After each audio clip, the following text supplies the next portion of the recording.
Yeah, wonderful. And so I really, really appreciate your time. We're kind of a smaller clinic, and so the podcast is a fun way for me to talk to people that are inspirational and groundbreaking, but then also you do SEO for this group of therapists um I grew up listening to your talks, you and Hillman and Bly. I got this huge folder of Jungian analysts giving talks throughout the 70s through the 90s, and Donald Kalshed. And the MBTI stuff was really fascinating to me because I could see how it worked, but when I hear you in these meetings with other people, I can tell how much more naturally they're doing this math in real time, where I have to sit down and look at it, and it makes me feel like I'm in high school or something, trying to do math again.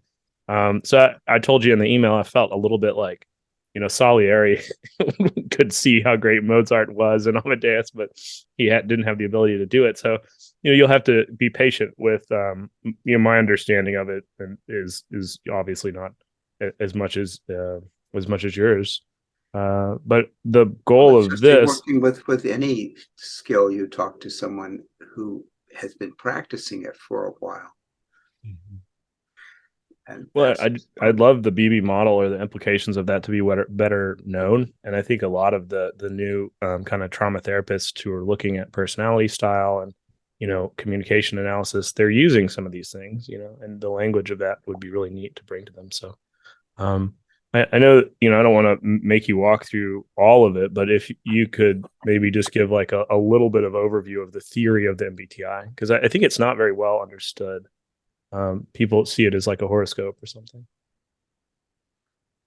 well. I think the problem even MBTI has created for us is, in a way, as so many other things are a problem of language. People have a tendency to talk about personality types, and Mhm. personality is something that any working therapist has to be interested in. I got interested in types, among other things, because I found that I had to treat personality disorders as a psychiatrist. In other words, we had the neurotics and the psychotics, and then we had all the people that were in the middle, and that turned out to be literally all of us. But everyone has some certain oddness to their personality, just as we have an oddness to our fingerprint. And part of that is a certain normal tendency to psychopathology, which under certain circumstances becomes quite abnormal. So it's very tempting to turn typology into a personality theory. And so very frequently people talk about personality types. But what Jung had in mind, and I think he was, after all, the person who found this model that he created, the typology model that he gave in psychological types, where he eventually, at the very end in chapter 10, makes it very clear that he had 8 function types. And then we have to always ask types of what? And they were not types of personality. They were types of consciousness. They were Mm-hmm. like what in physics is called the brilliant particles of consciousness in all of us. And the only question is how they arrange themselves. Now, Jung started with a 2-function model. Then by the time he got to psychological types, he had a 4-function model, which was quite hard earned. Try to remember that history. Here's a man who is trying to study what he called, but even this wasn't original, complexes. There was already a man named Theodor Zian who had used this term, and that was partly being built on a very famous old psychologist named Wundt, W-U-N-D-T, who had pretty much established the basis of complex theory. And then Theodor Zian, a Berlin psychiatrist, starts talking about complexes. And these were what got translated as feeling toned complexes. They're really affect toned complexes. And Jung thought this was the key. Mm-hmm. And his chief Bloiler, Jung was a young psychiatrist. He got out of medical school, he got a great job as the chief assistant to the greatest psychiatrist in Europe, who was Uwe Bloiler, Bleuler in Zurich. And Bleuler was very interested in learning if there was a possible psychology to the psychoses. So Jung used the Zian theory and used the word association test to identify complexes because they would be these delayed reaction times.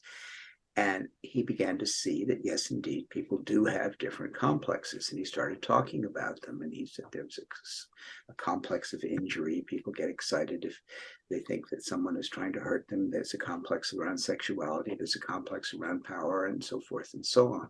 So he started to, but then he found that trying to experimentally identify through slow reaction times and strange reactions to 100 stimulus words, that despite that, there were very different kinds of people. There was the man that came into the consulting room and he would stand absolutely at attention as if on military drill. And of course, Jung was wearing a white coat and using a stopwatch and a galvanometer to see the skin responses, the electrical skin responses. And so the man would sit stiffly at attention and look straight ahead and try not to give the exact association to the word. And so that was one kind of person. And then there was the other kind of person, who was usually a woman, would say, oh, look at that. Oh, you poor man, you've had to be sitting in this hot room all day long. And oh, but you have the beautiful salmon color of the test. How lovely. That must make you feel better. So he had this idea that there were two types of people. One was what he called the person who was constantly evaluating, and the other kind of person who was rather rigidly trying to think. And so he had two types. And he thought one was extroverted and one was introverted, and one was feeling and one was thinking, and one was a man and one was a woman. So he had logos and eros and thinking and feeling and extroversion and introversion all mixed up with each other. And so, but he got very excited about that. And so that was the original two types. Then he realized as he got into it that there were other functions of consciousness. And so it took him almost from the time he first identified a type problem in the way people orient to anything. It took him quite a long time, almost 12 years, before he had four functions of consciousness. So one of them, intuition, which was probably his dominant function, had to be named for him by someone else, because he didn't think it was even a function of consciousness. He thought intuition was the unconscious for a long time. And for a long time, he thought an archetype and intuition were virtually the same thing. So so finally by 1919, he's got actually this book. And what he's trying to do is help people realize that we do have two systems, a conscious and an unconscious, and we have a tendency to become one-sided. So he then wanted to see how we become one-sided, and he said it's because we use some consciousnesses preferentially, and that puts other consciousnesses as it were, in the unconscious. And so he found that very interesting, and he developed this theory of psychological types. And toward the end, he realized that there are four function types and two attitude types. So the four function types were thinking, feeling, sensation, and intuition, and two attitude types, extrovert and introvert. Now that really caught on, the second more than the first. But what got lost is types of what? The title of his book was Psychological Types, and then when it was published in English, it was something perhaps more pretentious was added by the English translator H.G. Baines, who later became the first Jungian analyst in England. But for a long time, he was in Zurich as a kind of chief associate or chief assistant to Jung. And H.G. Baines added the psychology of individuation, psychological types, or the psychology of individuation. So Jung felt that, and let that title go on his book when it got published in English in 1923, that the development of personality itself depended upon making room for functions of consciousness that were more pushed down into the unconscious, but could become conscious access points between conscious and unconscious. So there's a lot of emphasis, and was a lot of emphasis, on the so-called inferior function, because that was the access point to the unconscious. And then there was an idea that, well, if it's an access point to the unconscious, it's a kind of bridge to the unconscious. And this came up quite early for Jung in the late development of type, that would be that inferior function in myself being a rabid extroverted intuitive. That inferior function is an introverted sensation function. You just have to watch me follow me around as I misplace everything to see that I really do have inferior introverted sensation. Despite years of self-awareness and work on the problem, it stays low and inferior. So we have in John Beebe an extroverted intuitive consciousness that loves to pick up on emergent things, and particularly in what's happening with other people. Hence, I enjoy and passionately interested in doing psychotherapy, where things emerge all the time. That's what psychotherapy is, a set of emergent phenomena that Freudian analysts would call it insights. But that constant emergence of awareness is very exciting to me. It's as beautiful as to a gardener watching flowers bloom. And so I am still as in love with it as I was when I decided to be a psychiatrist, for sure, on my 19th birthday. And so I've been at this now, pursuing this path for a very, very long time. And I found Jung very compatible with what a psychiatrist who's interested in psychotherapy can do. There aren't a ton of psychiatrists interested in psychotherapy anymore, at least not in Alabama. They've moved away to some degree, although all of them, I think they've become guilty about doing psychotherapy as if it was in their real work. But of course, it is every psychiatrist's work to try to engage with the patient, understand the patient, and see what's emerging. So Jung came up with this very important idea that the inferior function, like the superior function, are both functions of consciousness, not types of people. But all types are complexes, just as that original work he was doing on complexes taught him. He called them type complexes or function complexes or attitude complexes. These days, thanks to Richard Thompson, we can speak of them as function attitudes. Some people would rather call them attitude functions. It doesn't really matter as long as you get both attitude and function and realize they're the same thing. So we know technically that there's no thinking, feeling, sensation, intuition in and of itself. It only is extroverted or introverted thinking, feeling, sensation, or intuition. But again, what are these? And these are complexes of consciousness. That was really what Jung was. Jung was starting as a psychiatrist to find the complexes of the unconscious. But what he finally learned is that there are also complexes of consciousness. He did learn early that it was always Jung's wonderful ability to see the point of things, to see the why of things. So anyone who's been around psychopathology, working with, these days, everyone is interested in traumatic complexes. I gather you've done a lot of work with that, but there are many, many kinds of complexes.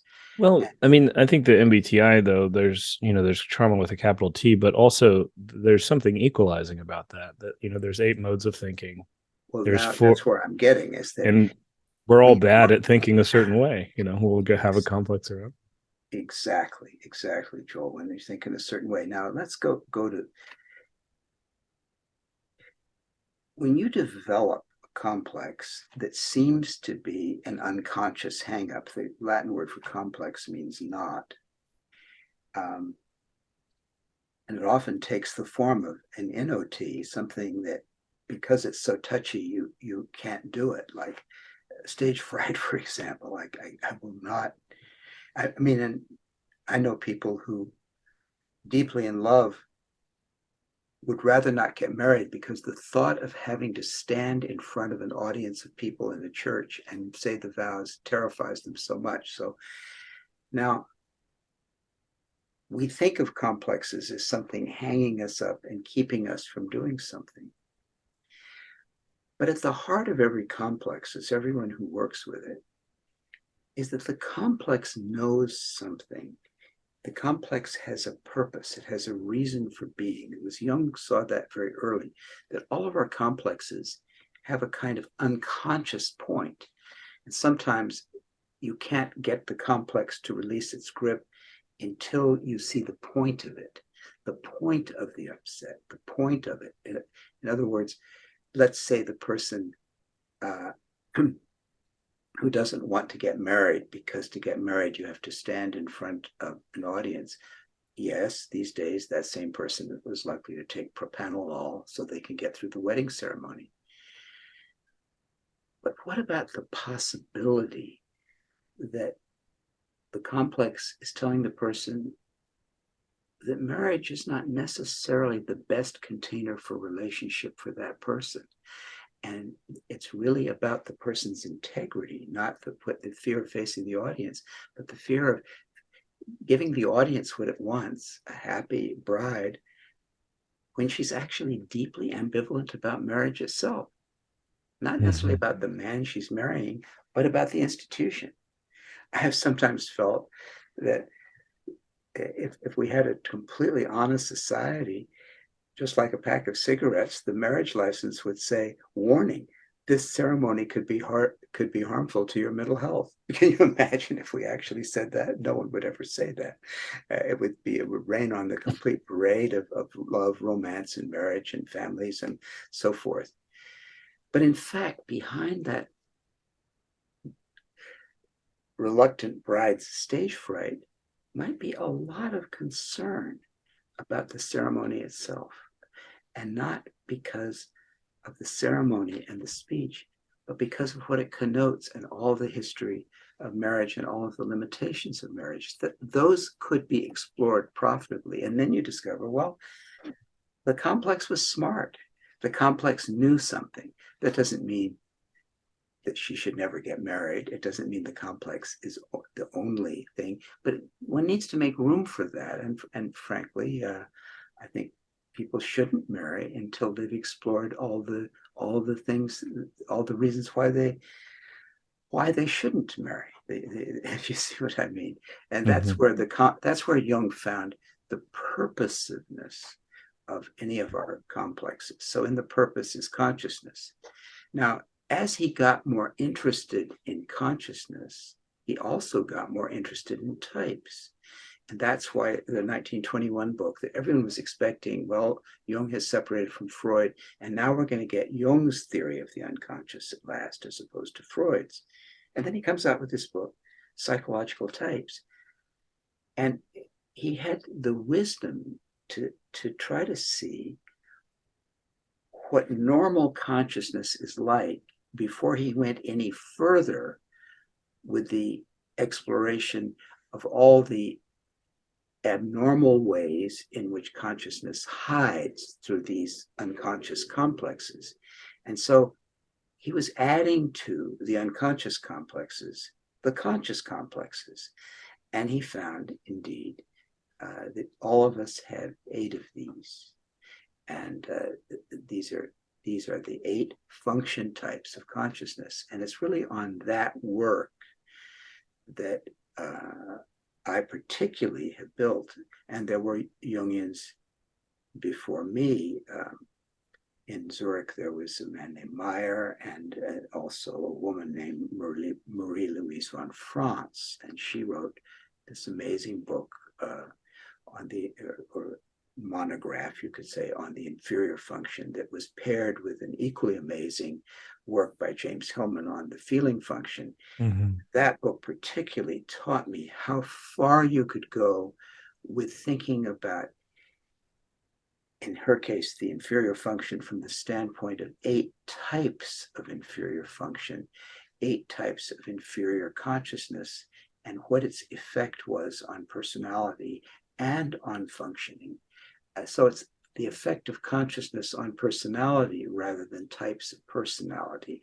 The effects of typology on personality became my goal, and to see how far you could get as a psychiatrist by taking the different types of consciousness seriously, giving them their say, giving them room to see, and then see what pathology is left and how much you yourself may have pathologized perfectly normal consciousness in the person, or how much they may have pathologized their own consciousness because in their family or culture or nation or school or business, it wasn't recognized as a valid consciousness, but was already scapegoated and treated as something you don't get into.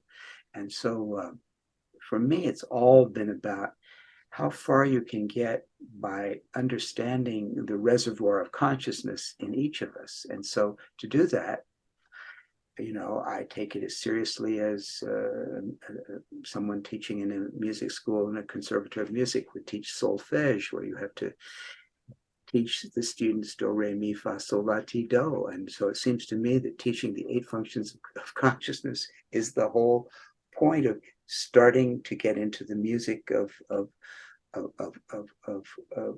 the personality, which is the consciousness personality can evince. Otherwise, like without consciousness, the conscious aspect of the typology, the psyche would be sort of like noise. It would be like someone banging at a piano and producing discordant sounds. But consciousness is a beautiful thing, and it can provide for personality what the 8 notes and provided for the Western music. You get Mozart and Beethoven out of it. I mean, it's wonderful. So so my life's work is to try to see what we can do with consciousness and what happens to our complexes when we also understand that they're en route to this very consciousness Jung is talking about. So that's what I've done, thinking of the types as types of consciousness, thinking of the types of consciousness as brilliant particles,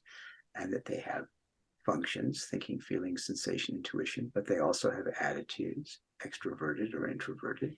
So you get 8 function attitudes of consciousness, and to try to learn how they arrange themselves, what they are intrinsically, and what the place in the psyche in which they happen to develop does to how they express themselves. That's been my entire work.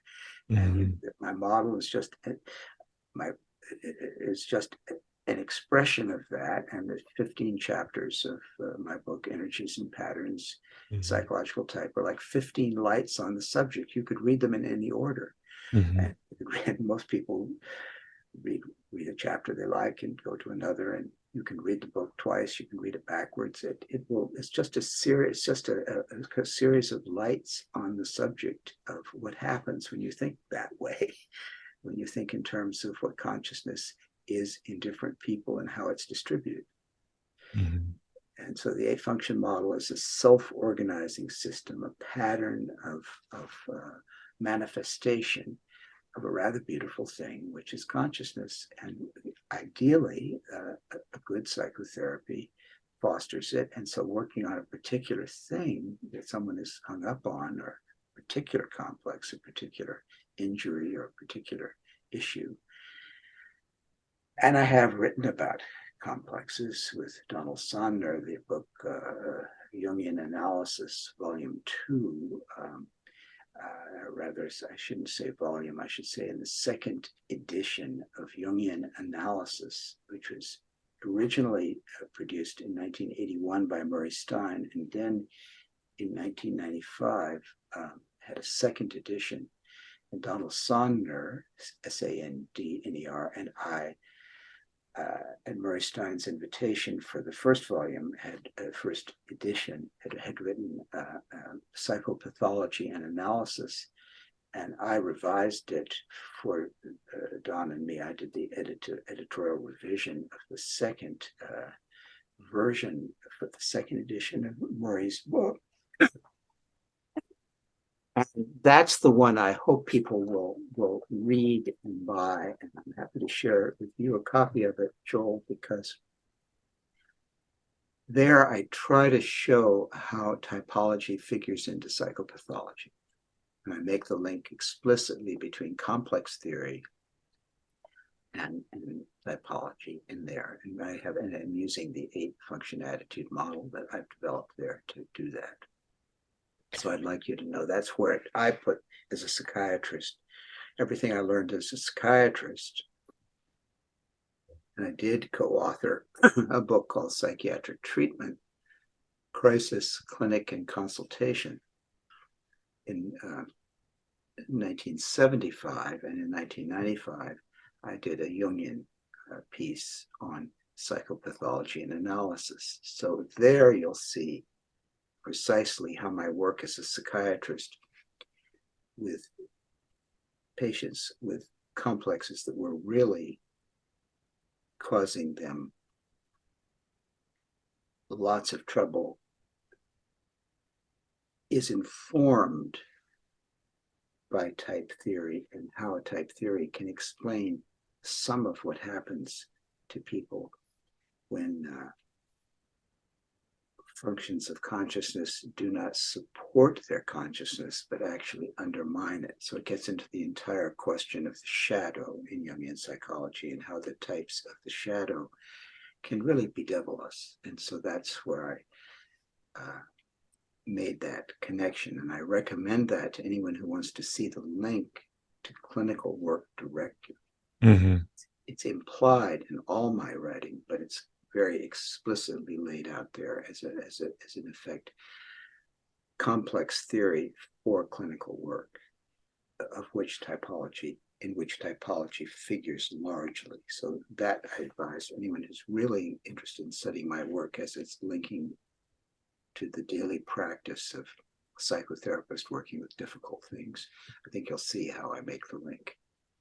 Yeah, I've read a lot of yours and a lot of Mark Hunziker's books. Was that C.A. Meyer you said did work with typology, or was that C.A. Meyer? That's right. It's in a book called Personality. It's that he wrote.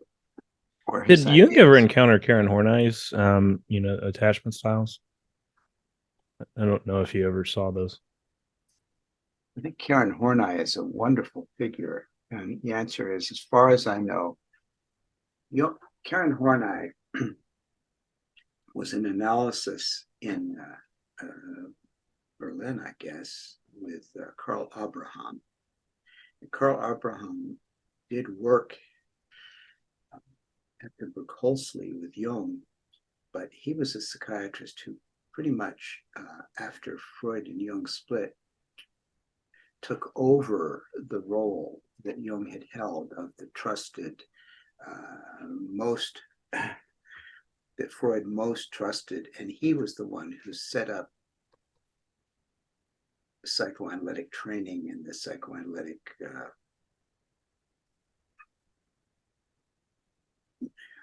can I put it? Orthodoxy is the simplest way to say it, that was reigning in New York psychiatry in the 1950s. When Karen Horney came to America, she moved strongly away from Abraham's extremely rigid model of how psychoanalysis should be practiced and what its theoretical base was. And so she became what was called a neo-Freudian. So the work I know of hers, because I had a chance, a woman in China translated her book on conflicts, I want to call it our neurotic complex, but that's not her title. Let me look and see what her title is. You may know this book. It's just wonderful book.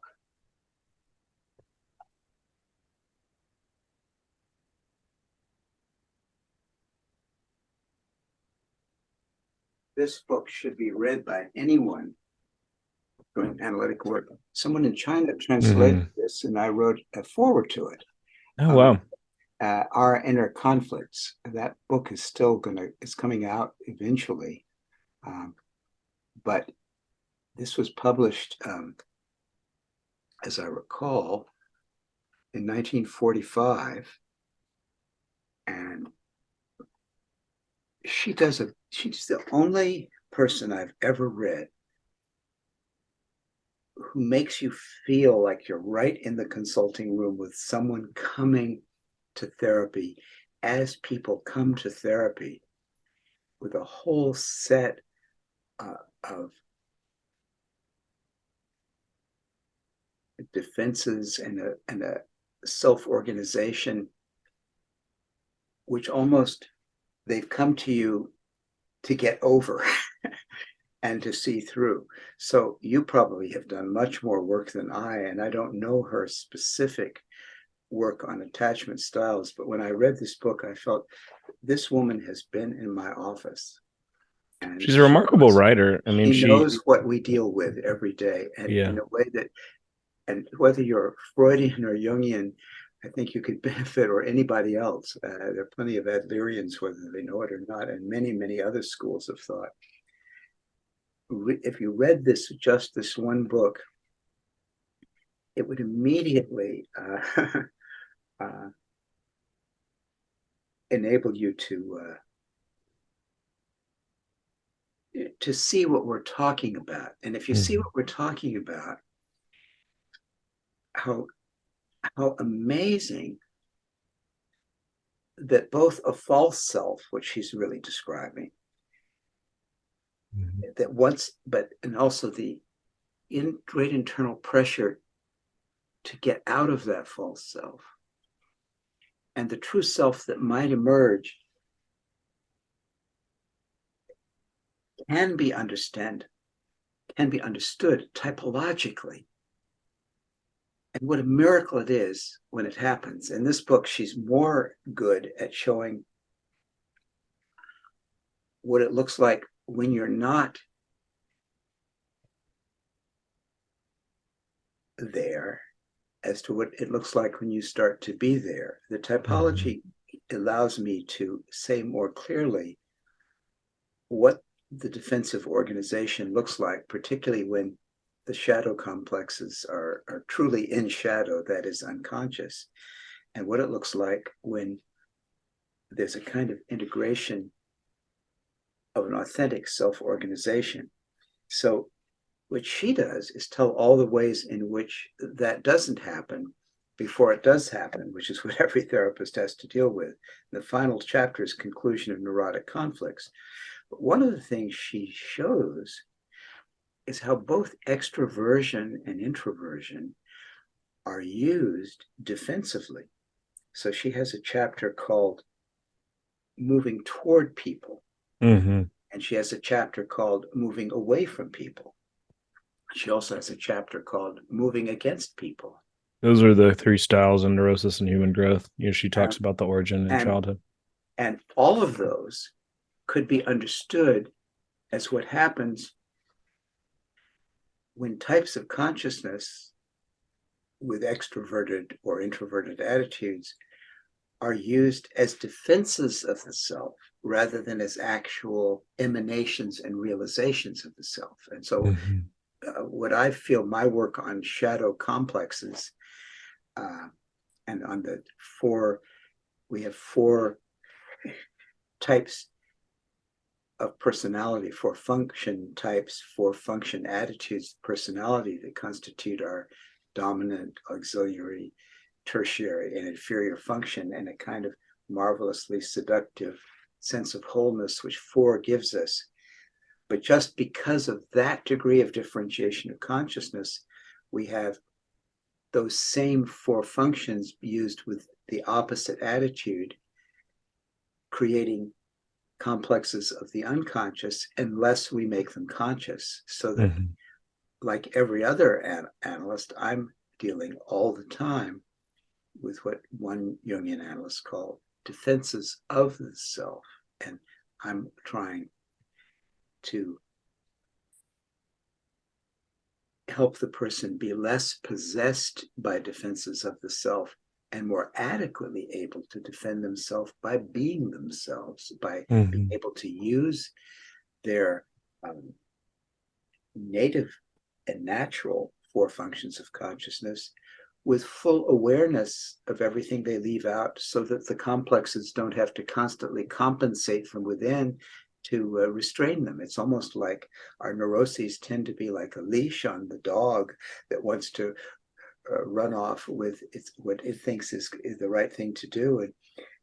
And the neurosis, or the shadow functions that create the neurosis, are trying to restrain us to some degree, so that we don't go off the rails. When you make that more conscious, and you actually see all the consciousness that's in the unconscious and listen to it, usually the symptoms start to go away.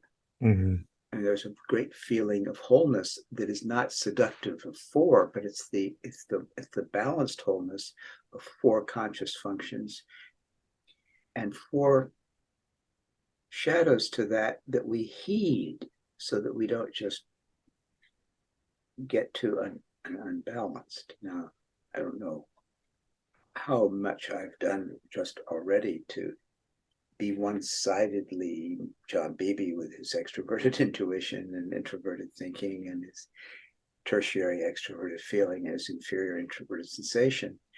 But at least I'm aware that there's another world that belongs to people who have dominant introverted intuition, or that have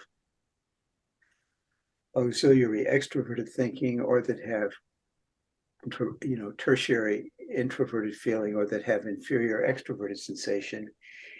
And that other personality is there too in me, and it's going to give me troubles if I get too caught up in being my supposed self and leave too much of that out. At least I'm aware of it.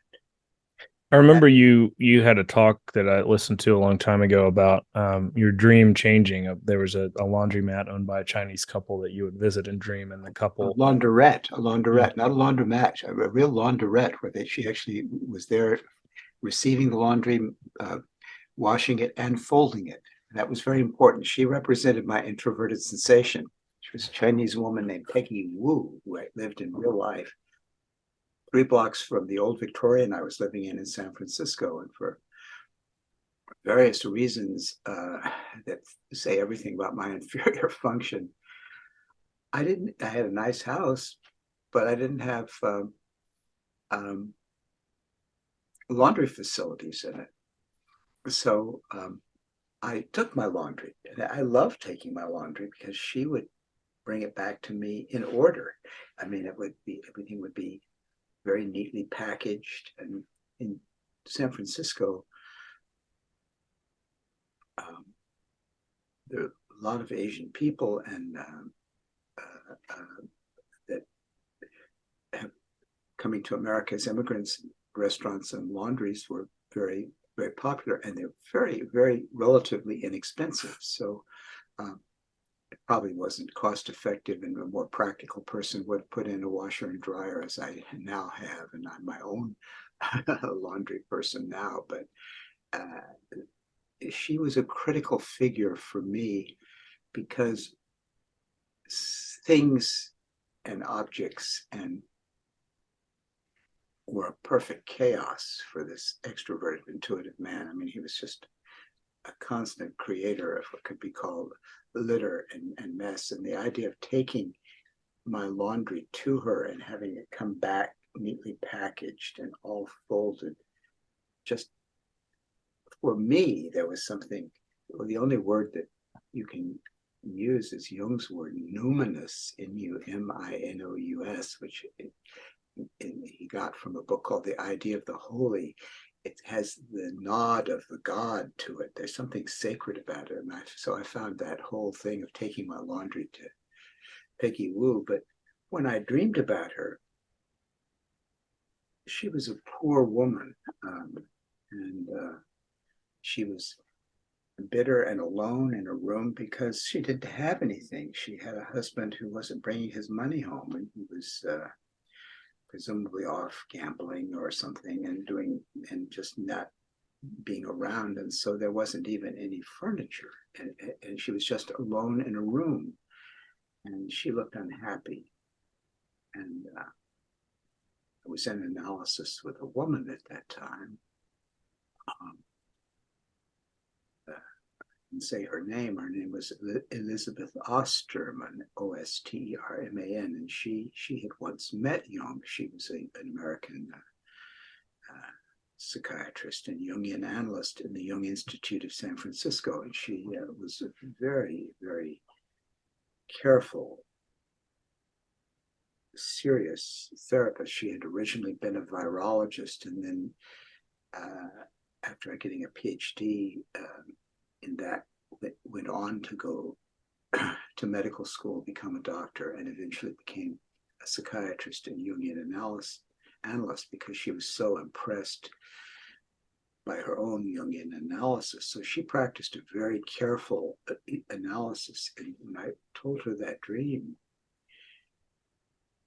she said the one interpretation she really made is that the woman alone in the room, who, as I said, is that Chinese laundress, Peggy Wu. She doesn't have anything. Now, that comment really meant something to me. And then I thought about the man that left her alone and didn't give her furniture. And I realized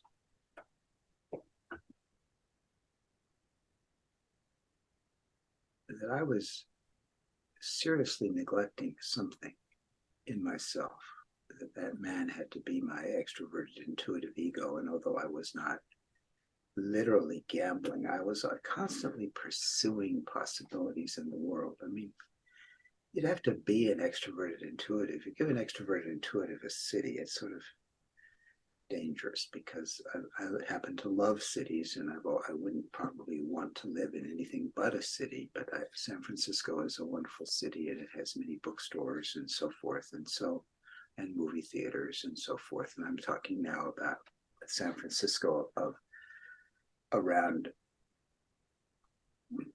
1972 when I would have had that dream. And in those days, when I finished my day's work, if I read in the newspaper about a book that had been published, I'd drive across the city to the bookstore to get there before it closed so I could buy the book that day. Or if I heard about a new movie that had opened, I would hurry and go to the new movie. And I'm a big movie buff, so basically pursuing things that might be interesting was taking me away from a more introverted use of time that I wasn't working. And not surprisingly, I was developing various somatic symptoms like migraine headaches and so forth, because I was really pushing the envelope of trying to pursue possibilities, but not knowing very much about, well, you could say, folding them up and packaging them up and containing the day, something I now spend a lot of time doing at the end of every day. I always liked that you used the concept of the psyche soma in your talks. So you don't see a lot of somatic psychology in the Jungian world. And I always liked that you connected. Hillman did that too in Emotion in his first book, but you always connected these complexes to physical manifestations. And I think a lot of times that gets left out. Well, you're absolutely right. And we could talk about that theoretically, or I could tell you that as I meditated on that dream, I thought, okay, this woman is folding the clothes and putting them in order. She doesn't wear makeup.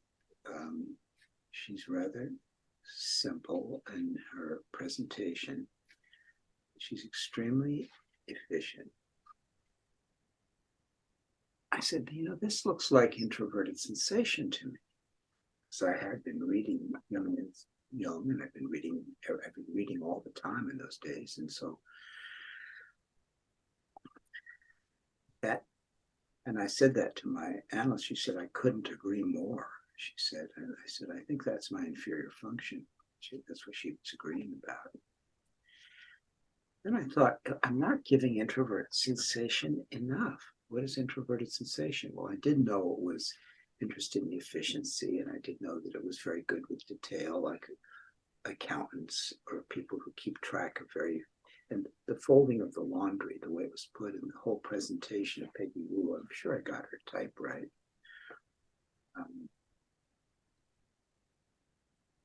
And what a hard time I had keeping track of money and accounts. And I mean, there was even learning to drive a car. It was such an achievement for me. I didn't learn until I was 29 years old to drive a car. And I have always had a trouble with sense of direction. That could be a problem with extroverted sensation as well, but particularly keeping order was really a problem for me.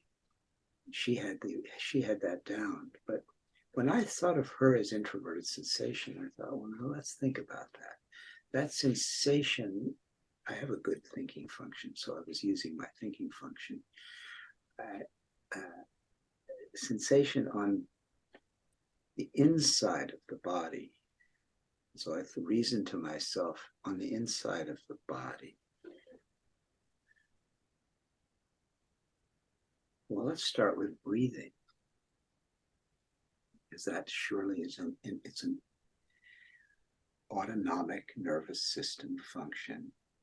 And I knew that I had migraine headaches, which suggested a disturbance of the autonomic nervous system. In fact, what I felt that my migraines were part of a general sympathetic nervous system collapse that I would get into, where finally my sympathetic nervous system was pulsing and the very arteries were both expanding and contracting because the pressure I was putting on the inside of my body by this constant running around and stuffing in new books and new ideas and new movies and new books. It was just too much. And it was like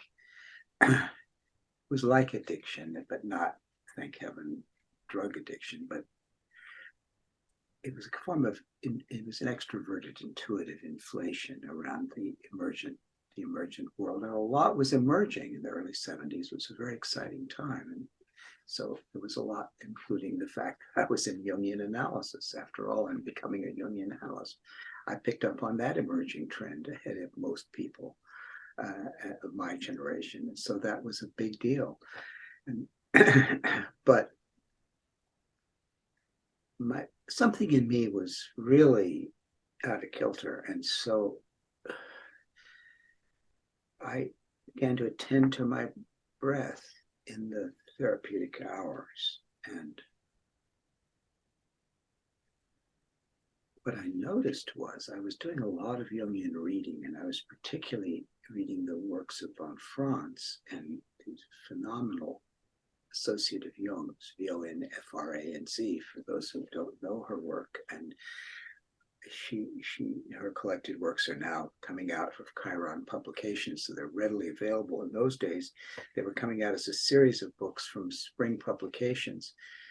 The interpretation of fairy tales, shadow and evil in fairy tales, the problem of the feminine in fairy tales, a marvelous book on the golden ass of Apuleius, Roman novel, a marvelous book in which he analyzes that, the problem of the puer aeternus that every Jungian was reading at that time, the eternal boy problem.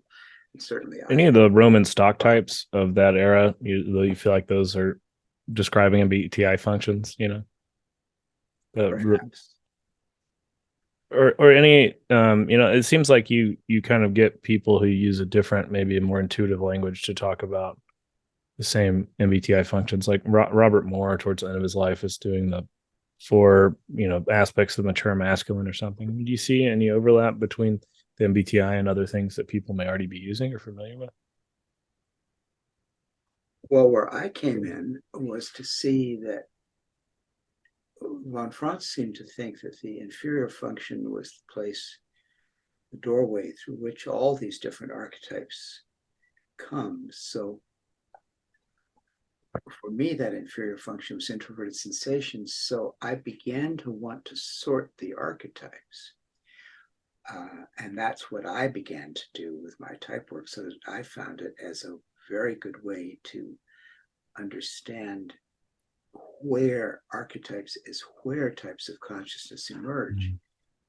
But I wouldn't have gotten there without the work I did on the interior of my body with breathing. So I'll stay with it for just a little longer so you can Mm-hmm. see that you sort of, I realize I'm taking you through a very particular point, but imagine that I'm taking the thread through the eye of the needle right now. Okay. So put up with this tediousness a little bit Sure. because I had to too. I had to sit with my body and I had to realize what I was doing. Now, I was reading von Franz, and I adore dream analysis, and I love to work with dreams. And I trained myself to hear what dreams are saying. And with each patient that came in, and of course, people knowing you're interested in dreams will certainly give you dreams. That doesn't mean that you're shaping the dreams, but it became a real part of the work I did with so many people. And I think to their benefit, I wasn't just laying a Jungian trip on them. They really wanted to tell me their dreams. People do like to work with dreams, and it does, and they really help. Jung is right about that. And Jungian analysts can get rather good at it. If you do anything you do, you can get rather good at it. If you play baseball, you get good at it. If you do dream analysis all the time, you get good at it. I mean, and I myself was writing down 30 dreams a week at that time. I was really, very interested in dreams. So, but what was happening to my body when I was working with the dreams is that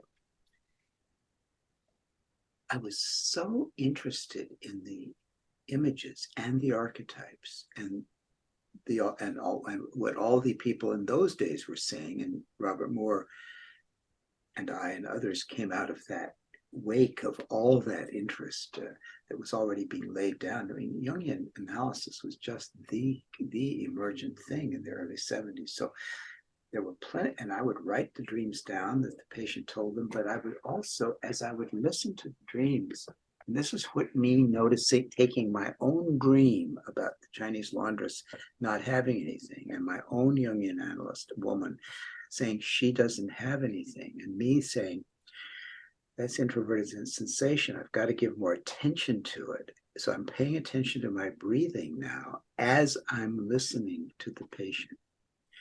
And I notice that I'm so excited about the emergent archetypal images and what they mean.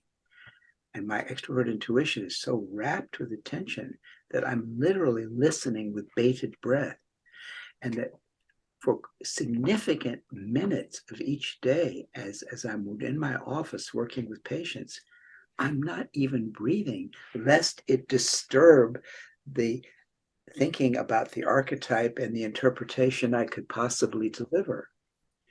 So no wonder I had this terrible carbon dioxide poisoning in my body. No wonder I wasn't breathing normally. So I thought,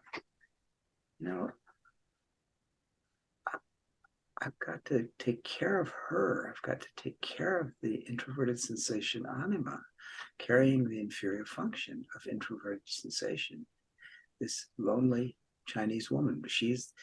I had learned the anima as the archetype of otherness.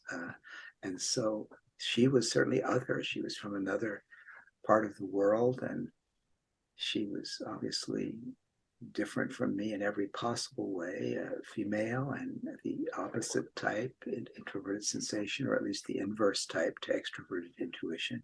So in any case, I'm paying attention to my breathing. I notice I'm with bated breath. So I thought, I am going to have to breathe while I listen and talk. I can't just listen with bated breath and then deliver an interpretation. I've got to get to. So I started making room for my breathing, and patients noticed they could hear me sighing and exhaling and inhaling, and people they would comment on it. But what I found is that in that way, and this is something every therapist will find, that by carefully listening to what was going on in my body in the introverted sensate way, I would be able to locate affects that were quite relevant to what the patient was saying, that were precisely not what was being symbolized in the dreams, precisely not what we were talking about at the thinking intuitive level, but what was going on at the body. And I could suddenly say things to people like, I can't say why, but I'm just getting the feeling of incredible sadness right now. And the patient would just burst into tears. And so what I found, as every therapist will find, it's not what I could do brilliantly off the top of my head with the extroverted intuition and the introverted thinking, but what I could do with my relatively inferior feeling and my absolutely inferior sensation, that if I'm listening to my body, I could get much closer to that which was just as emergent and just as at the heart of the dream, but not being talked about by the client. So I became a much better therapist. And it was all because I had a dream that told me my introverted sensation didn't have anything.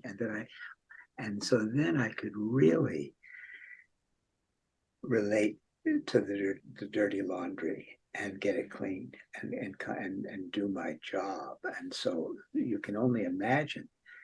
So when I discovered that, I thought, well, if paying attention to an anima figure carrying a function of consciousness that's inferior, what if all the figures that I see in the dreams, my dreams and other people's dreams, each of them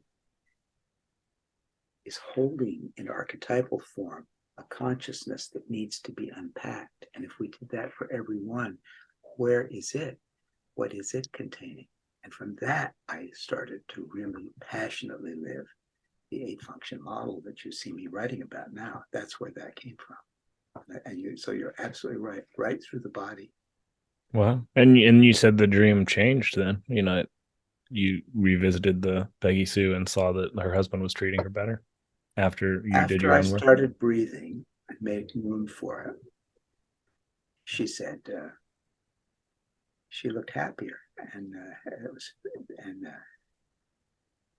her husband was taking her out now for ice cream, and she looked happier. So I was, but as someone said who I told that dream to, a woman in one of my seminars, she said, well, it's going to take a lot more than ice cream to take care of her. And of course, that's true. And there was so that basically the way I've taken care of Peggy Wu is very, very interesting. I mean, she was from a very wealthy family in China, and but then the Japanese invaded. Her grandfather was the richest man in her town, and he was hung by the Japanese and his body publicly displayed. So she had come, so their family lost everything that she came here. So, But it became a powerful symbol for you that you psyche resonated with. I had lived in China as a child for 2 years, between 1946 and 48. And I went to an American school that was called the Hillcrest American School that had children from,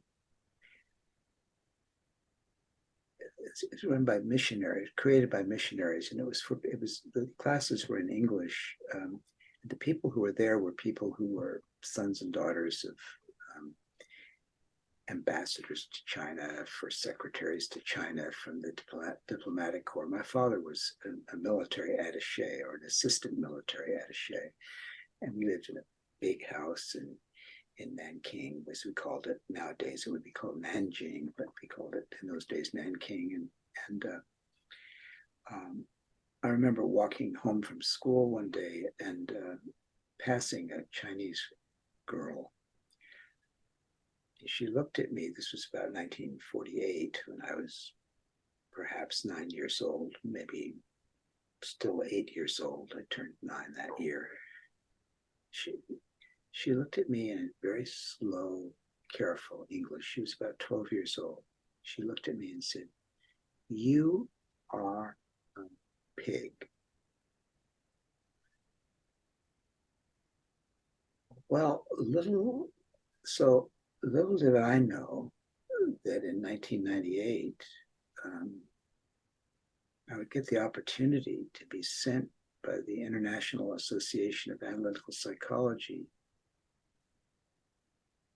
on a diplomatic mission, not unlike my father's after World War II, to go and speak at the first International Congress of Analytical Psychology and Chinese Culture, which was organized by a man who had studied in America named Dr. Hoyong Shen, S-H-E-N, had studied personality psychology in Illinois and gotten to know Murray Stein, and had previously invited Murray Stein to come to China with Thomas Kirsch, who was at that time the president of the International Association.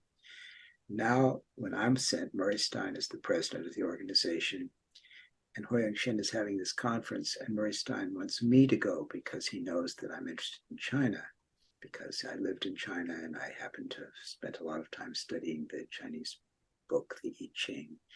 And Dr. Shen and I had met in San Francisco. Dr. Kirsch was in San Francisco and had introduced me. And he and I would talk about the I Ching when he was in America. And then so I was invited. And so I went and I gave the keynote address there, the opening address, and also the closing address. That began work that I continue now with. I've been going to China, and during the pandemic, now I'm online. At least 10 hours of my work week is always spent with people in China, and now China has not only Jungian analysts, but it has its own analytical society of Jungian analysts, and they, this last year in August, were finally granted the right to do their own training. So little did I know that I would one day have a chance to do something for China, and that I could do something about being a pig. And so it was, and here I was, here I had this chance. And I have been teaching typology in China, and it has caught on there as perhaps even nowhere else, in the sense that they all learn it. And when I talk to people in China, I can have a person in my practice, and I can say, well, that particular image in your dream seems like an image of the trickster. Oh, yes, function number 7, he says. They know my model perfectly, and they use it all the time in their work on dreams and everything else. Now, who would have ever thought that? So that embedded in that dream and in the body problem that I had to solve in that dream was not just introverted sensation, but it turned out to open an avenue to extroverted sensation. All these trips to China, all this work, and even my willingness to learn, as many intuitive men of my generation had to learn to use the internet and use it well enough so that I could do the teaching both at a distance and able to go there. And so who would ever have believed that all this could come out of the Chinese laundress that didn't have anything that I took seriously and gave her something? I mean, who knew that it would be like that? But it is like that.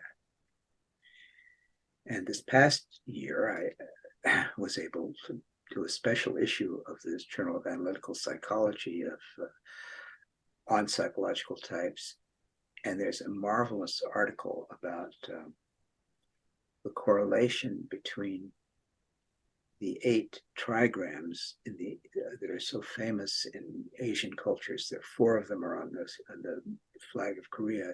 They're called GUA, the 8 Gua, which are the essential units of the I Ching, which is a book of wisdom.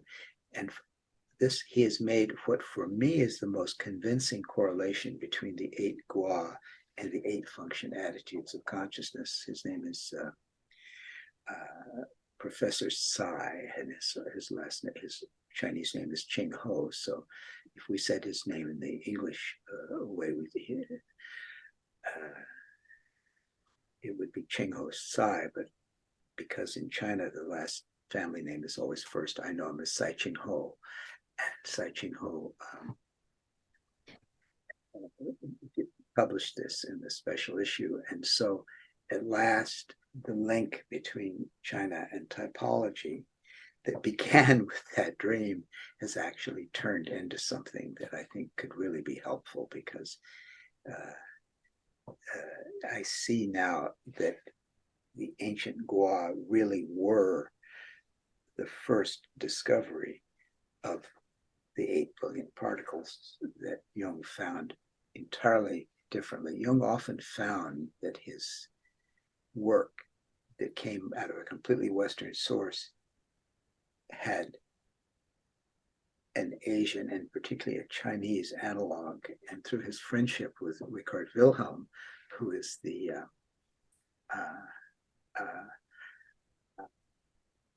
translator, spent 25 years in China of the famous I Ching. But now think of my life.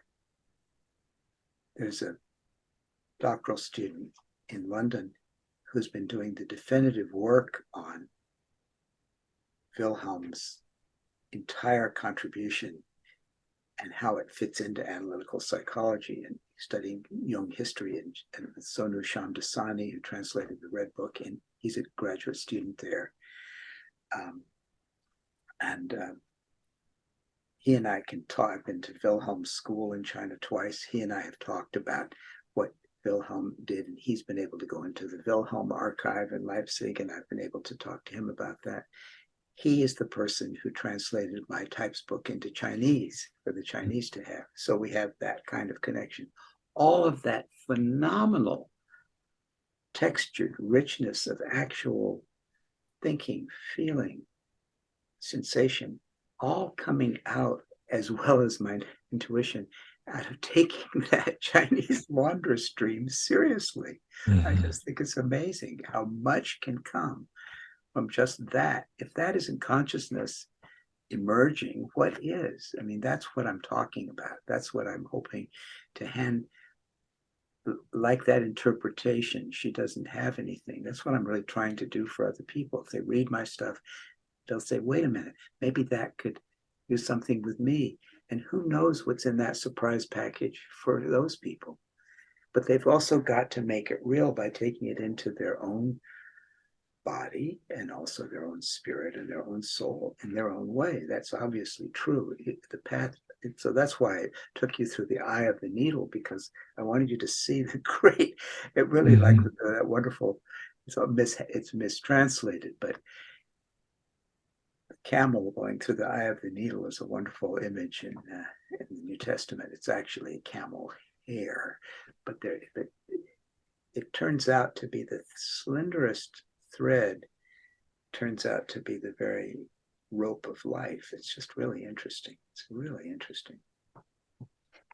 Well, yeah, I think there's kind of a push, like in the 80s. It seems like there's a lot of, I don't know if you would call them post-Jungian or what, like models where people leave the institute, they're kind of feel constrained by just pure analysis. And we were familiar with like Arnold Mindell that does the process therapy, or Sidran Housestone. I mean, they both leave and kind of turn a Jungian also, therapy very body, mind, and so forth. Yeah, yeah. Or dream body or something like that. His thesis is that the symbol in the dream is also corresponds to a place in the body, that level of, I mean, I would call it the subcortical brain, is this place where the kind of deep unconscious mind is not cognitive. It's not thinking, it's conscious, but it's not thinking in language. And that's sort of enmeshed with muscle responses and a physicality, at that level of thinking. But you just see a lot of that. I wonder if it's people wanting to break into the body when they're leaving the institutes in that period and starting these new somatic Jungian models. Well, it's present in Jung, but it gets lost. And Mm-hmm. so I'll say it this way.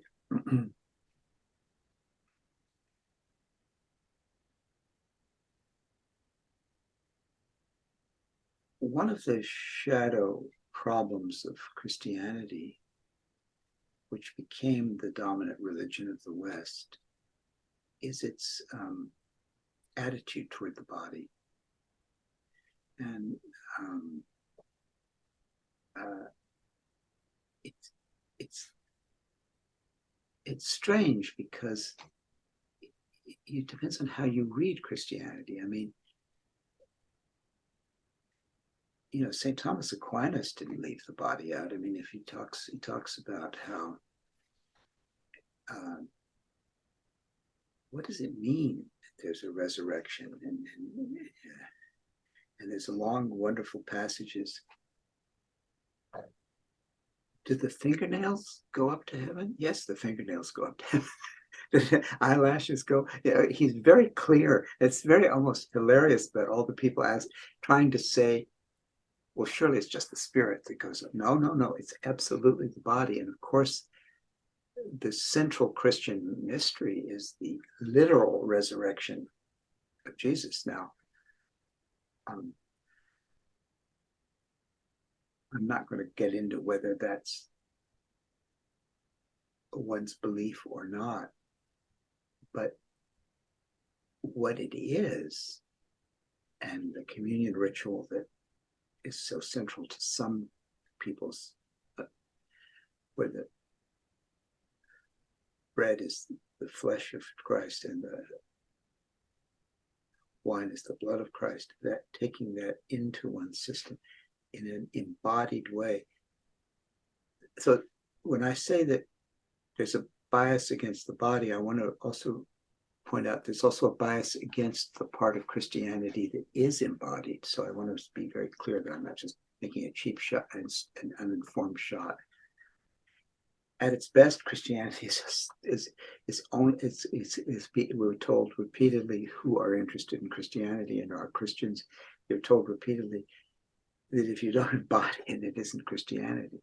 Mm-hmm. So let's be sure that I say that. But nevertheless, there was a certain medieval attitude toward the spirit, and Thomas Aquinas had to fight it then, and it's a tendency to spiritualize things and ignore the body, and certainly that was what was happening to me. I certainly was picked up on the spirit of Jungian psychology, but I also had to get into the body. And in Jung's Mysterium Conjunctionis, which is a long, hard, and sometimes boring book to read, but has a brilliant finale, he talks about an alchemist named Dorn, D-O-R-N, and he talks about something that Edward Edinger picks up on, which is the conjunction, in Latin, conjunctio, the conjunction of psychic opposites, the coming together of opposites. That's huge with Jung, of course, and the idea of a conjunction. But Dorn talks about a lesser conjunctio. He's a Rosicrucian of approximately the 16th century, a lesser conjunctio and a greater conjunctio. And the lesser conjunctio is what he calls the unio mentalis, the mental union, the union of spirit and soul. Now, the term spirit and soul, some people think they should be identical. They're not. James Hillman did a beautiful essay on the difference between spirit and soul. The essay is called Peaks and Veils. It's one of my favorite of his essays. I heard him give it in person, and it's an amazing. I felt like I was listening to one of the great jazz performances of all time, but it was jazz of introverted thinking by this great introverted thinking general way Hellman had. So the union of spirit and soul is the unio mentalis. And that is sort of, unfortunately, where I was before I had the Chinese laundress dream, because I was taking soul experiences, feelings, affects, depressions, sadnesses, that kind of thing, and bringing a basically spiritual interpretation of the archetypes, the dreams. And so I had a lot of intellectual insight. I was bringing my mind together. I had a unio mentalis, a mental union of, so that I had a lot of gifts as a young psychiatrist at being able to match up a feeling state with its meaning, which was made me quite precocious and it made me the chief resident of psychiatry at Stanford, and I was accepted into training readily by the Jung Institute in San Francisco. I mean, I had a kind of brilliant unio mentalis, but I was leaving the other thing out, and that other thing is the body. So that for Dorn, the greater conjunctio is when you take that unio mentalis, the union of spirit and soul, and return it to the body or bring the body into it. And then you have the divine troika of spirit, soul, and body. So when I work with people now, I try to see who they are and notice that there are many other examples of taking two out of the three and trying to pretend that's wholeness. A lot of people who have the spirit and the body, and their bodies are great, and their spirit is great. The soul is left out. Or then there are people who are very body soul. They've had body and soul, like great torch singers. They have a great soul and a great body, and they have no room for the spirit. The spirit is more like what we sometimes call the mind. To me, they're all parts in a way. Depends on how you use the word mind. But I love that idea that of course, there are people who have none, and there are people who only have one. But I'm talking about reasonably developed people like yourself and myself, who are already therapists, already aware of things, practicing on trying to help people and helping themselves and developing methods. It's amazing how often we choose two out of the three and think we don't even need the other and have a subtle contempt for the other, whichever the other is. And is that the unlived life of the parent a lot of the time? I mean, my experience is that the part of self that people minimize is usually the psychic territory mom and dad never mastered, or the culture maybe can function as a parent sometimes. The culture never mastered. You could say that my father was the spirit and my mother was the soul, and I was left, the body was dumped on me, and I was the one that was processing the unconscious for all of them, for their, and so that you could say that. And I think you wouldn't be far wrong. I think that's a great idea, Joel, that you have, and you're absolutely right. So, but when you think of the wholeness as you have to sort of, wholeness is something you have to triangulate.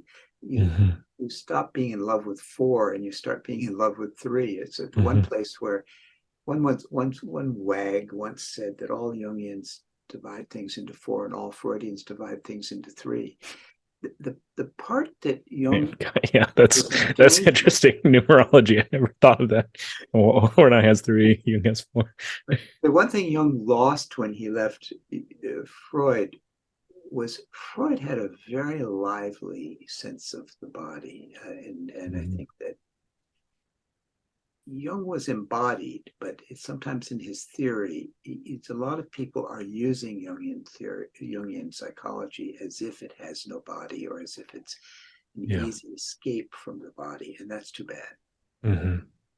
Well, and it's strange too, because it wasn't how he practiced. He was pretty experiential, but a lot of times I think analysis becomes just purely intellectual and analytical, and it or mentalis, soul and spirit, but no body. Have you ever seen anyone that does that neurostem or neurofeedback? It's kind of a newer technology. There's a place here that I do. Well, They have the Bill QEEG cap. Barton is a friend of mine who did biofeedback for years, so I know a lot about that, but I don't know as much about some of the things that I've been hearing about lately that I do know about that some of my clients have gotten into, which is Well, mapping, an EEG map. yeah, the QEEG maps. That's it. Which is the biofeedback is a little bit different. There's a visual with the QEEG, and so I'm not an MD. I mean, we're working with a clinic here. We've kind of done some experiments where I'll do brain spotting on one of the owners while she has the cap on, and then you get to see what it's doing and when her body feels this way, and then the body turns into an emotion where the things move, which is kind of an interesting, you know, learning thing. But when you're, do you have any idea like where these things are in the brain or what the brain is doing? I mean, Jungians are pretty phenomenological, but when they're, and the guys are doctors and engineers that have built this thing, but you know, and again, I'm not a doctor. I'm trying to explain, you know, something that's probably above my pay grade, but there's basically like frequencies, like wavelengths that the brain it moves at, and none of them are good or bad. You know, just like a lot of the MBTI functions, it's just when they're unconscious or when they're overrepresented, the people are not flexible.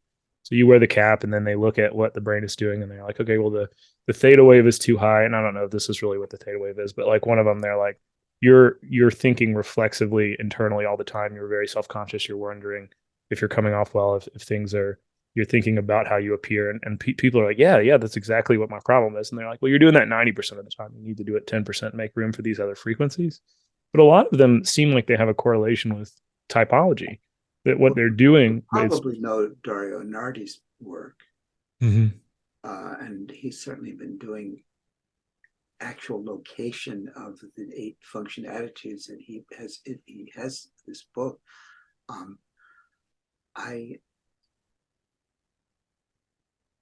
I think he is trying to get to this for us. But my feeling is that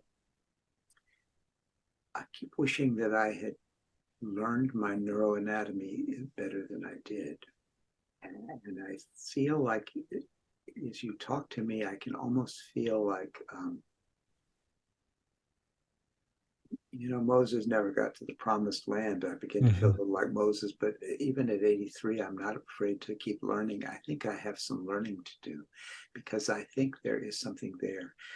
I will go back to something in a dream that Jung interpreted that you may not know. That in 1919 was the first year that Jung used the term archetype, but it was also the year in which Jung published in the Lancet, Lancet, which is one of the 2 great scientific medical journals that everyone recognizes, and even then was that. The other being Nature. If you published in Nature or the Lancet, that means that you have done something for science. And so those two journals are critical. Well, Jung published in the Lancet that year, and what he published was the correlation between a diagnosis he made on the basis of a dream and a diagnosis that was confirmed, and the correlation was what was found at autopsy. The dream was of a patient who dreamt that he saw 2 ancient elephants. I guess they called them mastodons. Wouldn't they? Wasn't that the word? That those very ancient elephants drowning in a pool of in a lake of water, some kind of lake. They were drowning in a lake. I think I've got the dream right.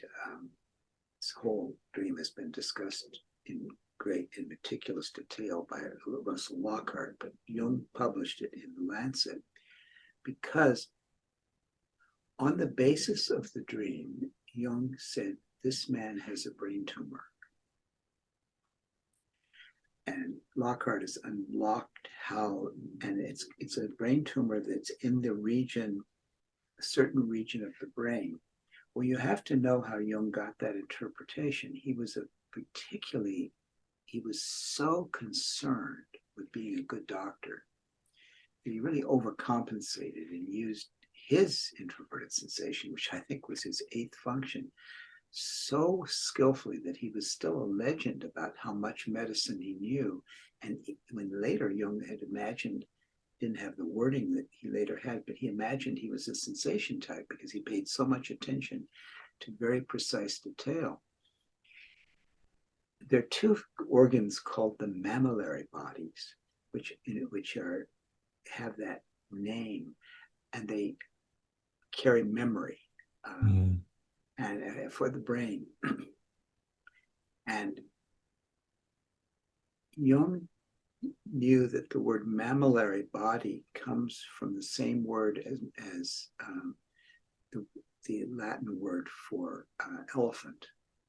So he could imagine that if the patient was having a dream that the elephants, that the mammillary bodies must be drowning in cerebrospinal fluid, and that could only happen if there was some kind of blockage to the flow of cerebrospinal fluid, which therefore would be a tumor. Mm. And he made that interpretation, that prediction, and it was published.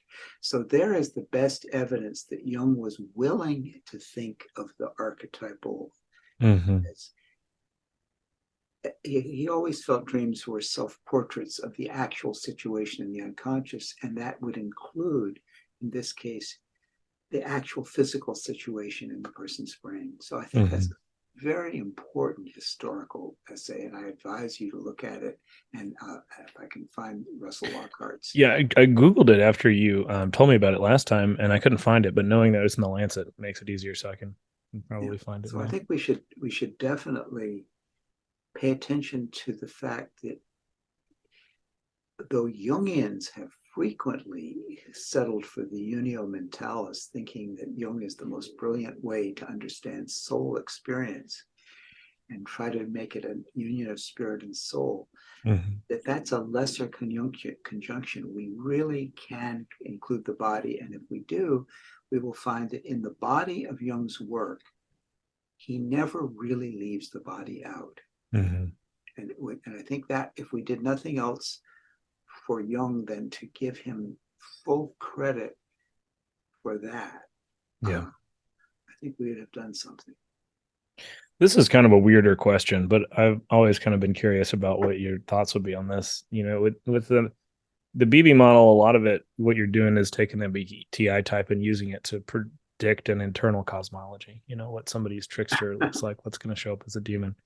So you just said it very beautifully. Thank you. Well, do you think it's possible to run that algorithm backwards, like to try and take the typology of like a cosmology of a society's mythological system, or of a, you know, maybe a science fiction author, fantasy author, and then be able to kind of intuit a typology of a culture almost, and some of the things going on with the cultures. I do it all the time with film and with politics and with the presentations of cultures. I spend a lot of time. For instance, and I published about this, if you believe, as I do, that the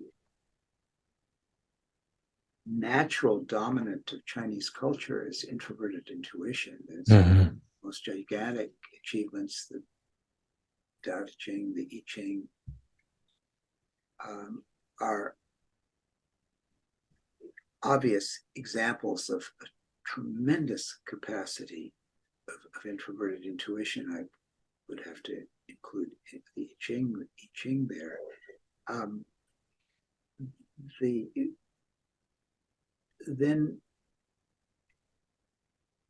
And if you've ever experienced Chinese people directly, we have such a distorted idea of what China is, especially when we're in a political contretemps with China, which I'm very sad about when that happens. And I'm not saying that China hasn't participated in it at a political level, but I really think if China and America could get along, they could civilize the rest of the world, because they have that potential. But we've got to first civilize our relationship to China, and that's a very difficult thing. And China's with us too, of course. But the experiment in international communication I've been involved in for the last 24 years now. I mean, it's just proves beyond a shadow of doubt to me what we can have. The Chinese extroverted feeling as its auxiliary, I've met such a welcoming, affirming group of people, such a fine group of people that I have worked with personally. And so if you accept that that's an MBTI INFJ presentation, we have to understand that partly because of the way the West tried to colonize China, starting with the Opium Wars of the British in the 1850s, that said for the last 175 years, really, the problem of China has not only been to keep China for the Chinese and get the colonizing forces out of it. I mean, there are some really pretty awful stories that take place in the late 19th century. And there's even a terrible photo of a young American soldier grinning as he sits on the emperor's throne in China after the Americans have broken into the Forbidden City, something we should all be ashamed of. It's just terrible. But the effort to get China for the Chinese, which was the goal of Sun Yat-sen and then his two sons, Mao Zedong and Chiang Kai-shek. Chiang Kai-shek eventually lost the Civil War and he went to Taiwan, and now you have the so-called two Chinas. But everything was to get China for the Chinese, and both of those countries are thriving and successful. For Taiwan is not entirely a country for various reasons, but it is thriving, and so is China. They're both thriving. China is now for the Chinese. But there's been this massive overcompensation of the inferior function of extroverted sensation, which is a classic Adlerian, Alfred Adler, overcompensation for a sense of inferiority, to prove to everyone that China can be cities as gleaming as American cities. And it's true if you're in Guangzhou, it's one of the most beautifully designed modern cities, and it has everything in terms of advanced design as Seattle, Washington. It's just very, very beautifully planned, beautifully laid out city now that was once, like Hong Kong, a kind of English colonized city. So when you see the overcompensation of extroverted sensation in China, it has all the problems of any overcompensation. It's too much pressure on the inferior function, and it's not good.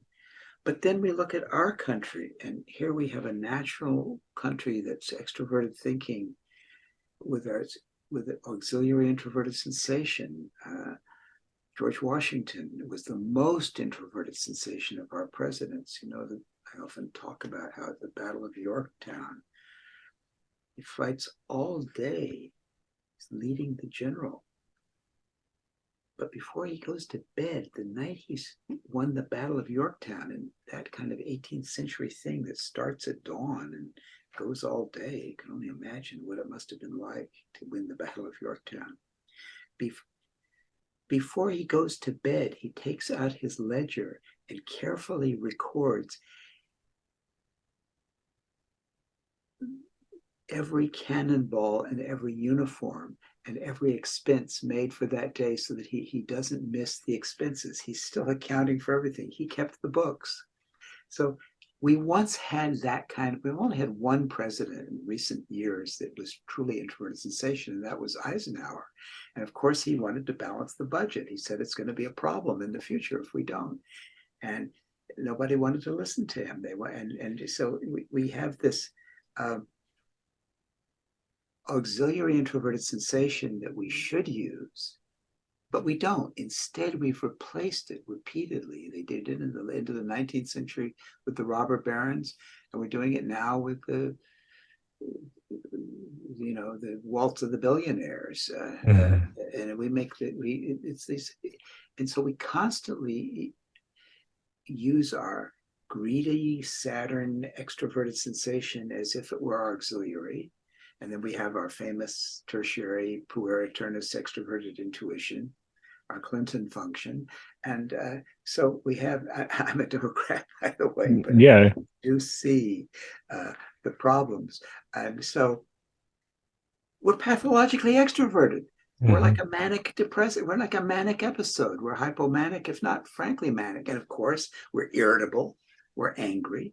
And of course, we have violence because that's what people who get into hypomania and mania get into. Well, like you were describing at the beginning, you going out and buying a new book across town or seeing a new film, that's probably pretty helpful to the engine of capitalism if you have everybody doing that. Of course, I love to spend. I love to go shopping. And you know, when around the time of 9/11, someone said that, we've got to prove that we're not going to let them get to us. We've got to shop until we drop. I remember they would go out and shop. Constant conversation about growing the economy as if growth were the. So we really have a lot to learn about the checks and balances within typology itself. That if the leading function, and this is where Isabel Briggs Myers really contributed to something Jung didn't make nearly as clear, that he did say the auxiliary function is different in every respect from the dominant, but he didn't seem to mean it. All he seemed to mean was that if the dominant is a rational function, the auxiliary will be an irrational function. He seemed to believe that if you were extroverted, your first three functions were extroverted. If you were introverted, your first three functions were introverted, and your compensation came through the inferior function. That's the one that would be of the other attitude. I like the idea of the typology as a system of checks and balances. And that has been so helpful to see when I see that as in people, I also want to see it in cultures. I would like to see China restore its dominant introverted intuition, and I'd like to see America restore its dominant extroverted thinking. It can do that, and I'd like to keep its excursions into things like extroverted sensation, and I'd like to keep China's excursions into things like extroverted sensation to a more modest place. I think we need to recover our natural typologies and then try to relate to each other. That I think we could do. Not easy, but I'm a dreamer, but I haven't given up. Well, it's an interesting map, and you never know who sees that and uses it later. Did you ever read Lament for the Dead that Sanu Shamdasani and James Hillman have a conversation about the Red Book? I've read some of it, and I haven't read every word of it. And what did you find in it that you found interesting? Well, they kind of hit on an ethics in Jung that's not ever really laid out in what he writes, but that I think they are onto something, that the unlived life of the parent is an obstacle, but really it's the unlived life of all of the dead. It's our job to go past the places where humanity hasn't gone yet. And the unlived life of our culture is something that we feel. And what I feel is that what I got from Sonu, I had my own conversation with Sonu, which you may not have seen, which was published in the Psychological Perspectives. I'd be happy to share. I'll look it up. I'd like to see that. We had a dialogue about the Red Book that actually was published before the Lament of the Dead.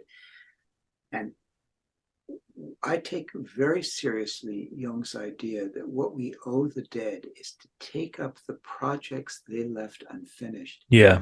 I must tell you that I have felt I've tried to do that. I actually felt that Jung's typology was an unfinished project that ought to take forward. And I feel that I've actually taken up that project rather than tried to replace it with my own. I see myself as adding and extending and trying to complete something that I felt that he absolutely didn't quite finish. That's how I look that. I don't mean to be arrogant about that, but I also feel with my mother and my father, I've had to carry projects they started. And so I feel that gets into what my colleague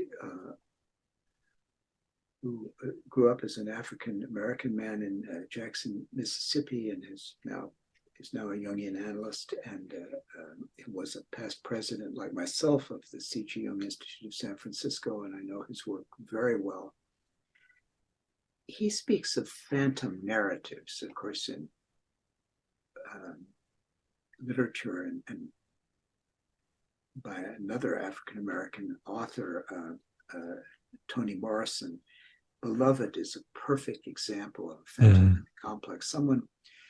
It's based on a true story of a woman who, while a slave, killed her babies because she did not want them to have to grow up as slaves. But then what happens is that she becomes, in Toni Morrison's novel, a woman living during the Reconstruction era, who discovers that one of the children returns as a revenant, as a phantom that haunts her house. That's Beloved. And at the end, the woman who had once killed that child, that will not stay dead but returns as a phantom, she says of her that it's my best thing. She actually, and of course what that means is that the African American would have to not simply repress and forget the memory of slavery, but take it in as something to work with. Take that fate, that horrible fate, as something to work with. As indeed our culture has to take that in, bigger culture has to take that in as well. But for the idea of African Americans taking that on, and if the African American is willing to take that on, then why in the world can't America take on the fact of that phantomatic narrative? Taking phantomatic narratives, taking on what we owe the dead is to stay with the problem they left unsolved and do what we can to solve it. And I feel like in that sense,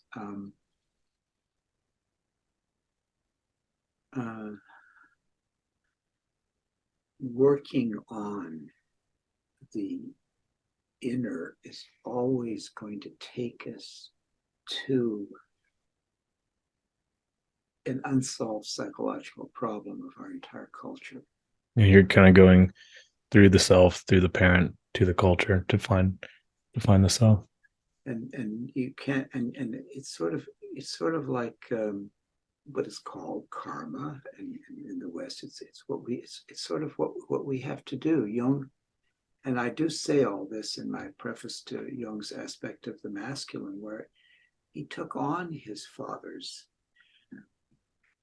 unsolved problem of Christian faith. As a Christian minister who had lost his faith just around the same time that Nietzsche was saying God was dead. Nietzsche, the son of a Christian minister. And then Jung takes on the whole question of faith. He knew more about the history of faith than most people know. One of the people that taught for a living, a Dutch scholar, Gilles, Gilles, Quispel, Quispel, told me that he was taught in a university in Holland, and his job was to be,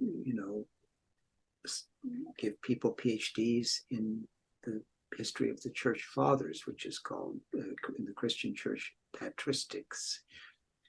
And he said that Jung was better read in patristics than any graduate student that he ever had. that was Jung's work on his father's faith problem, to study all the Christian fathers' faith, so that Jungian psychology, I mean, a lot of that could be seen as this thing to give his father to try and help him kind of give his have father faith in a that, different way. and give him enough of the history of faith and the context of faith within the history of world religions, so that of course he would be confused. Of course you would need a bigger picture. And so in that sense, what a wonderful thing to have done. Just like what a wonderful thing for me to go back to China and do something about being a pig. I mean, why not? I mean, in other words, why not? And how good it makes you feel. The amazing thing is, I mean, Toni Morrison set herself free by writing Beloved and other books. And what a wonderful achievement. So that's the kind of thing that makes me feel like,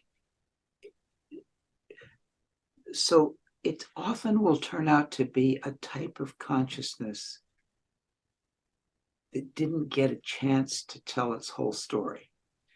My ideas of the consciousnesses, and it's not finished, and it's not always containable to one life. You have to listen to stop is that each consciousness has its own story arc.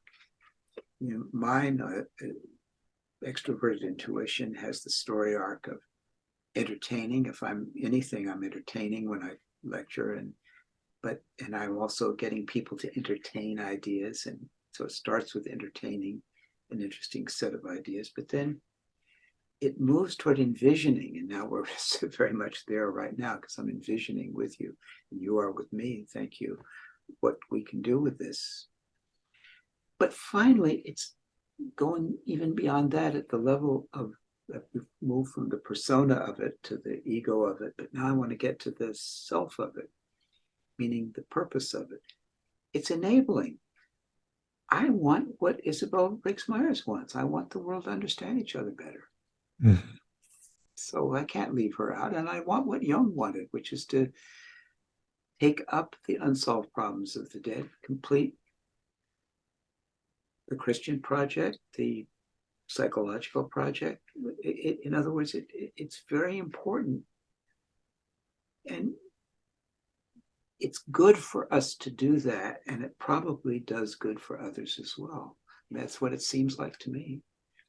Well, I think that's why the lament for the dead conversation that they had was interesting to me, because I always liked depth psychology and feel like it's a great map. But I also am very interested in the directly experiential kinds of therapy coming out now that are more shamanistic. I mean, brain spotting is that way. Internal family systems is that way. I mean, they have a Gestalt kind of component to them. And James Hillman, it was a brilliant guy and also a very good analyst by all accounts, but kind of got grandiose or off in places towards the end of his life. And in the Lament for the Dead book, he's talking, and I could kind of feel like, okay, I think that what I'm trying to do is finish your project of archetypal psychology that you never quite figured out a technique for, or you never, there was an energy there that just was interesting. I don't know. Well, yes, I think introverted intuition cannot safely leave out an extroverted feeling, and you don't, obviously. So well, the intuitive feeler types, they're a lot of the more effective people have that function, but when they go bad, they go really bad. It's like the same personality or the same typology of Jesus is also the typology of Hitler. And you look at the people who, 2020 brought all of these personalities that are on YouTube and whatever, and talking to younger people and saying all this awful stuff. And you look in their past, almost every one of those guys is a failed comedian. They all have that intuitive felt thing that does come from a pain in childhood that gives you some kind of voice and perspective. But if you don't master it, I mean, it really can eat you alive. you don't dare live out the body, outside of the body. We have to stop now because of time, but for me, I have a call coming in at noon, so I'm going to have to take. But Thank I you so much. I really appreciate your your time. presence, Joel. You've been very open to letting me talk, and I got a little hint of where you're coming from, and I want to share with you the Chinese notion of completion. Okay. As there's an image of the integrity in the Ching that I love so much, and I wrote about this. I haven't ever published this paper. It's actually a talk that I'm planning to publish. But there are three elements to the image of integrity, and one is sincerity. One is limitation, a sense of limits, and that's important when you mention grandiosity, which gets to all of us from time to time. And then finally,